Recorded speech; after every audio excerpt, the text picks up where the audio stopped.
ఆయనకు తెలియదా గతంలో పిసిసి అధ్యక్షుడిగా ఉన్నప్పుడు ఈ రాష్ట్రం దివాలా తీసిందని ఎన్నోసార్లు చెప్పినటువంటి ముఖ్యమంత్రి గద్దెనెక్కినాక లంక బిందెలు ఉన్నాయనుకున్నా ఖాళీ బిందెలు ఉన్నాయని మళ్ళా ప్రజల్ని మభ్య పెడతా ఉన్నాడు కదా. మరి ఈరోజు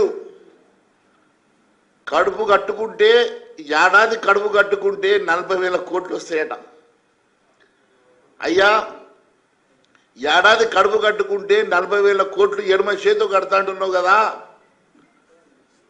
ఏ కడుపు కట్టుకుంటే నీ అవినీతి ఆదాయాన్ని 40,000 కోట్లను నువ్వు రైతు బంధుకు ఇతర వాటికో కడతావో ప్రజలకు చెప్పాల్సిన అవసరం ఉన్నది.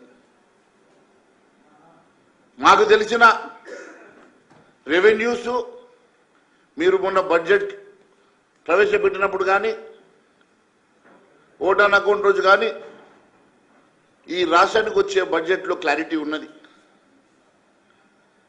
ఈ రాష్ట్రంలో ప్రతి నెల 10 నుంచి 12,000 కోట్లు డైరెక్ట్ ట్యాక్సెస్ వస్తూ ఉన్నాయి. మీ కలెక్షన్ మీ తిజోరిలా పడుతున్నాయి. అంటే 12,000 కోట్ల రూపాయలు నెలకు పడ్డా దాదాపు 1,44,000 కోట్ల రూపాయలు డైరెక్ట్ రెవెన్యూ ట్యాక్స్ మీకు వస్తున్నట్టుగా మీరు చెప్తున్నారు. ఆధారాలు కూడా చెప్తా ఉన్నాయి. 10 నుంచి 12,000 కోట్ల రూపాయలు. కానీ 40,000 కోట్లు ఏడుకెళ్ళి వచ్చాయి. నువ్వు కడుపు కట్టుకుంటే దోపిడీ ఆపితే సంవత్సరానికి 40,000 కోట్ల రూపాయలు సంపాదన ఉంటుంది. నేను ఎడమ చేతితో కడతా అంటే ఏదన్నా సంబంధం ఉండి మాట్లాడుతున్నారా? అంటే ఈ రాష్ట్రంలో ఎట్లా దోచుకోవాలనో, ఈ రాష్ట్రంలో ఎక్కడెక్కడ చేయబెట్టి నేను అవినీతికి పాల్పడితే 40,000 కోట్ల రూపాయలు వస్తాయో దాని మీద పూర్తి రీసెర్చ్ చేసి అవగాహన చేసుకొని ఈ రాష్ట్రంలో ముఖ్యమంత్రి పీఠం ఎక్కి సంవత్సరానికి 40,000 కోట్ల రూపాయలు సంపాదన దిశగా మీరు నడుస్తున్నట్టు స్పష్టమవుతున్నది కదా. మరి కడుపు కట్టుకుంటే మీరు దానికి సమాధానం చెప్పాలా. కడుపు కట్టుకుంటే అది ఈ అవినీతి సొమ్ము ఏ రకంగా ప్రభుత్వ ఆదాయం అవుతుందో కూడా చెప్పాల్సిన అవసరం ఉన్నది. మీరు అవినీతి సొమ్ము 40,000 కోట్లు ఏ రకంగా ప్రభుత్వ ఆదాయంగా చేస్తారు? మరి 40,000 కోట్లు ఏ రకంగా అవినీతి పరంగా మీకు వస్తాయి? కడుపు ఎట్లా కట్టుకుంటే 40,000 కోట్లు మీరు సంపాదిస్తారో ప్రజలకు సమాధానం చెప్పాల్సిన అవసరం ఉండదని తెలియజేస్తా ఉన్నాను. గతంలో నేను ఆర్ ట్యాక్స్ గురించి చెప్పినప్పుడు, ఆర్ఆర్ ట్యాక్స్ గురించి చెప్పినప్పుడు మీరు మాట్లాడలే కదా. ఈరోజు నీది ఇంకొక కుంభకోణం బయట పెడుతున్నా మిత్రమా. ఇది ట్రిపుల్ ట్యాక్స్. ఇది ఆర్ఆర్ ట్యాక్స్కి ఇంకొక ఆరు కలిసింది. ఇప్పుడు ట్రిపుల్ ట్యాక్స్ గురించి చెప్పబోతున్నా. కొన్ని వేల కోట్ల రూపాయల అవినీతి జరిగినటువంటి ఆధారాలతో చెప్పబోతున్నా. ట్రిపుల్ ట్యాక్స్ అంటే రాహుల్ గాంధీ, రేవంత్ గాంధీ రియల్ ఎస్టేట్ దందా, రాహుల్ గాంధీ, రేవంత్ రెడ్డి రియల్ ఎస్టేట్. దీంట్లో మొన్న ఎన్ని వేల కోట్ల రూపాయల సొమ్ము చేసుకున్నారో నేను మీకు చెప్పబోతున్నా. ముఖ్యమంత్రి గారు మీరు పదవి ఎక్కిన తర్వాత దాదాపుగా హైదరాబాద్ పరిసర ప్రాంతాల్లో 3.5 నెలల నుంచి కొత్తగా పర్మిషన్స్ అన్ని ఆపేసి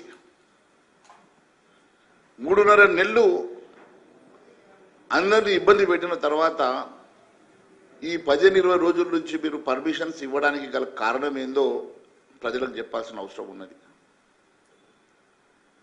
దాదాపుగా 21-23 సంవత్సరం తీసుకుంటే, 22-23 సంవత్సరం తీసుకుంటే ఒక్క సంవత్సరం దాదాపుగా 3,000 ప్రాజెక్టులు పర్మిషన్స్కి గ్రౌండ్ అయినాయి. అంటే దాదాపుగా ఒక సంవత్సరానికి 3,50,000 నుంచి 4 లక్షల యూనిట్లు ఈ హైదరాబాద్లో పర్మిషన్ తీసుకోవడం, గ్రౌండ్ అవడం జరుగుతున్నది.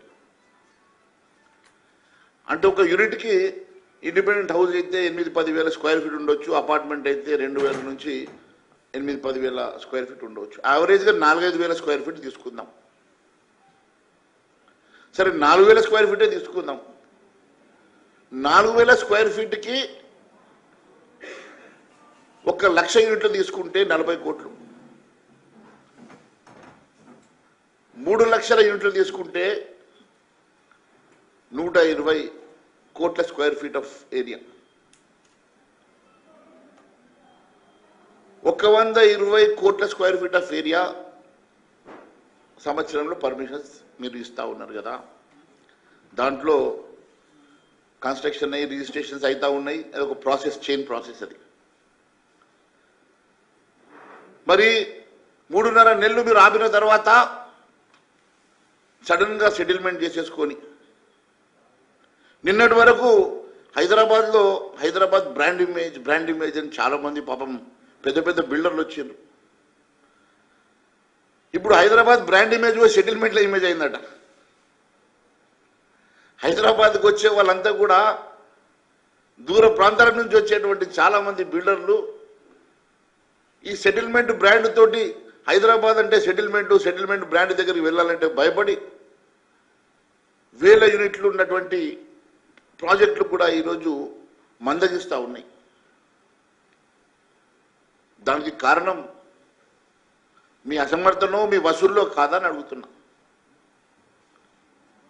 గత ప్రభుత్వం ఇదే అంశం మీద ఇష్టానుసారంగా జీవో 50 ఇవ్వడమో లేకుంటే జీవో 50 ప్రకారం 18 మీటర్లు సరౌండింగ్లో ఉంటే నువ్వు ఎన్ని ఫ్లోర్లు పోయినా స్కైస్ ద లిమిట్ అన్నట్టుగా అన్లిమిటెడ్ ఫ్లోర్స్ ఇవ్వడం. గత ప్రభుత్వం విచ్చలవిడిగా అవినీతి చేసి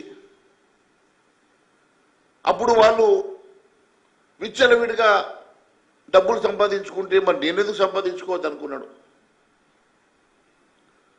అప్పుడు కేటీఆర్ గారు ఈ డబ్బులు పెట్టేందుకు జాగం లేక ఫ్లోర్లు అడిగిందంట, స్క్వేర్ ఫీట్లు.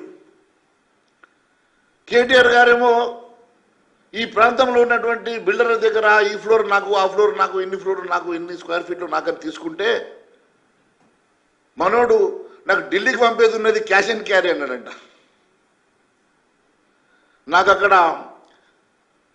ఢిల్లీలో అక్బర్ షాహిన్ షా ఉంటాడు, మేము కట్టాల్సిన కిస్తులు ఉన్నాయి, షాహిన్ షాకి కిస్తులు కట్టాలా, మాకు కొంచెం పైసలు అవసరం ఉన్నదని పైసలు అడిగిండట.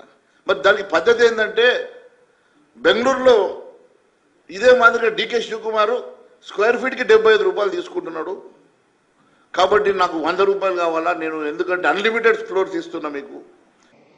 మేనిఫెస్టోలోని కీ పాయింట్స్ అన్ని అంటే ముఖ్యమైన